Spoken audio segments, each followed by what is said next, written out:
We're back with Paul Christian running in Ward 1, and we were talking a little bit before the break about some of the things that you've accomplished over the last 4 years. Now, moving forward, if you were to be re-elected, what would you do differently, and what would you kind of keep on doing the same? Are there things that you would really change about what you've done up to this point, or? I think the only thing that really needs to be addressed this time around, and it's coming out loud and clear, right, is we do have an issue with commercial and industrial taxation. It's a very sticky subject, but it does need to be addressed. Right. I do believe that there's some steps that we can take to help remediate some of the problems. But I'm one of 10 or one of 11, and so I think that needs to be discussed properly and vetted through council. As far as things that I'd like to do this time around, it's really a continuation of the projects that I've started. As I said before the break, the Sault Summit to me is just a tremendous opportunity for our city to tap into talent of people that no longer live here but love Sault Ste. Marie. All the passion. Let's expand our network. Why are we trying to solve the problem of economic development alone? There are people out there in the world that come from Sault Ste. Marie that have business contacts. They know the right people to contact if we need them.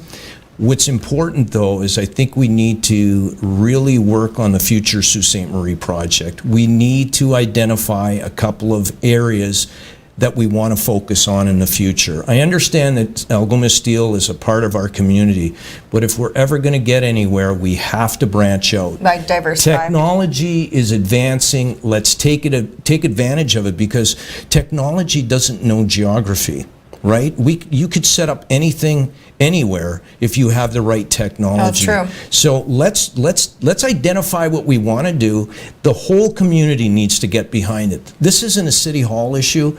It's not a political issue. It's a Sault Ste. Marie issue. And when we decide what it is we want to do, we all have to get behind it. And I think the Sault Summit people, that network, as it continues to grow, can play an integral part in it. Kind of almost come hand in hand in some ways. Absolutely. Now, talking about ongoing initiatives that you've done, let's talk a little bit about the splash pad. Yep. So this was, it was brought forward by yourself. Yep. And was it Susan Myers? It was my idea. Susan Right. Susan seconded the motion. Yep. So where are we at with that? It's taken a little longer than anticipated? Yeah, and I think it's what I can give you is the fact that our committee, I was part of the organizing committee.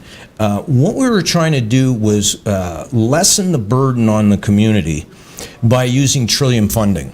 So we had a goal of launching things in the early spring, but we had to wait for the Trillium announcement before we can go to council. You can't go to council and say we're going to build it. We just don't know how much. Yeah. We don't know how much we're going to spend. So we had to wait for Trillium on one hand. Right. So that pushed us back. The other thing we did was that we tried to use our own staff to do the groundwork, and instead of using the supplier. It Right. would have cost way more to use the supplier. So we had to schedule our staff in. That pushed everything back. We had to line up contractors, etc. So things got pushed back. The other thing that happens is once the season gets underway, now the supplier has filled their schedule. Right. And so now we're waiting for the supplier. So the work has slowed down a little bit at the site because we're waiting for the supplier. What I think is important for people to realize, though, is in the end, the money that we're using, for the most part, is coming out of the subdividers fund, which essentially is money that developers in Sault Ste. Marie pay to the city in lieu of green space. So it's actually the developers in Sault Ste. Marie that are paying for most of the splash pad. People need to understand that it's not really a levy item. Right. So next year, we will be up and running for sure. We'll have a splash pad We by will, next and summer? it's going to be first class. And so ultimately what I'm gathering is it's taking longer, but the money, like between the funding and where the money came from the subdividers, it's saving taxpayer money. Absolutely, in the it grand is, scheme yeah. of things. So it's taking longer, but saving money. I mean, we could have built a splash pad sooner, but it would have cost a lot more. The staff really did try to save money for the community, and unfortunately, we ran into a few glitches. But what I think what's important, though, is the glass half empty or half full. We're going to have a first-class splash pad, and I can tell you, if it's up to me, it's not going to be the only one. We need a couple more in Sault Ste. Marie, and that would be something that I would push for. Absolutely. All right. Well, thank you so much, Paul, for coming in to share with us a little bit of your legacy so far and what your hopes are moving forward. We'll be back to close up Civic Affairs after this break. Stay tuned.